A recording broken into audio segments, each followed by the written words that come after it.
Bonjour à tous, on se retrouve aujourd'hui avec une nouvelle recette du taps, dit tapioca, qui est à base de manioc frais. Donc dans un premier temps, nous allons éplucher et laver le manioc, le faire râper à l'aide d'un râpe-tout. Ensuite, je vais le presser à la main pour retirer le maximum d'eau. Vraiment, il faut retirer le maximum d'eau possible dans le manioc. Et ensuite, il va falloir le tamiser à l'aide d'un tamis comme celui-là ou celui-ci. Voilà. Ou alors utiliser tout simplement un morceau de tissu en coton propre. Voilà, vous mettez le manioc dedans et vous pressez, voilà, bien fort. Alors une fois pressé et tamisé, donc je mettrai le manioc dans un récipient comme celui-là, voilà, et je mélangerai avec une noisette de palme qui donnera un petit peu de couleur jaunâtre. Donc vous voyez que j'en ai mis une petite noisette, l'équivalent d'une cuillerée à soupe, hein. Mais vous pouvez en mettre un petit peu moins ou plus, hein. Ou alors tout simplement le laisser tout blanc. Voilà, le tapioca se consomme aussi blanc. Alors il se mange frais en dessert ou voilà, trempé à l'eau avec des cacahuètes grillées.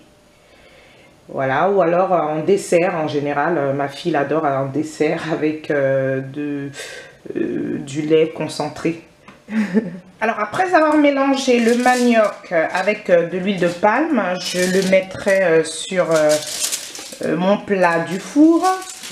Voilà, je l'ai recouvert d'aluminium. Je pourrais le travailler ensuite avec les mains ou alors à l'aide d'une cuillère en bois. Et je mettrai au four une vingtaine de minutes en surveillant la cuisson de temps en temps pour qu'il puisse sécher. Voilà, à 130 degrés, pas plus, hein. Il ne faut pas que ça soit trop fort, sinon vous risquerez de le brûler. Puis enfin, la dernière étape, sortez le tapioca du four, laissez-le à l'air libre pendant 1 heure ou 2 et ensuite le mettre dans un récipient comme celui-là. Voilà, pour le conserver plusieurs mois, enfin. Voilà, c'est parti pour la recette. Retrouvez les informations sur la barre d'infos, la liste des ingrédients.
Alors voilà, à ce stade, mon gari ou tapioca est presque prêt. Voilà, il est prêt à être mis au four. Je le mets au four une vingtaine de minutes, pas plus, à feu doux. Et le ressortir de temps en temps pour pouvoir le remélanger et retirer les grumeaux. Voilà.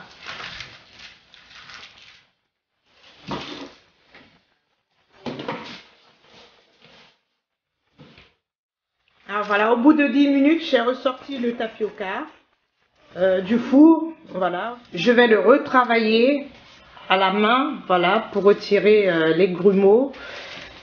Je vais le laisser à l'air libre ou alors vous pouvez le remettre quelques minutes en plus au four. Mais vraiment à feu doux, vraiment à feu très très moyen. Voilà, moi je pense que je vais le laisser à l'air libre, à température ambiante, voilà, pour que ça puisse sécher pendant quelques heures, bien sécher. Et je peux retirer, retravailler la pâte ou alors retirer quelques grumeaux qui éventuellement vous gêneraient. Voilà, en Afrique, on le laisse au soleil en général.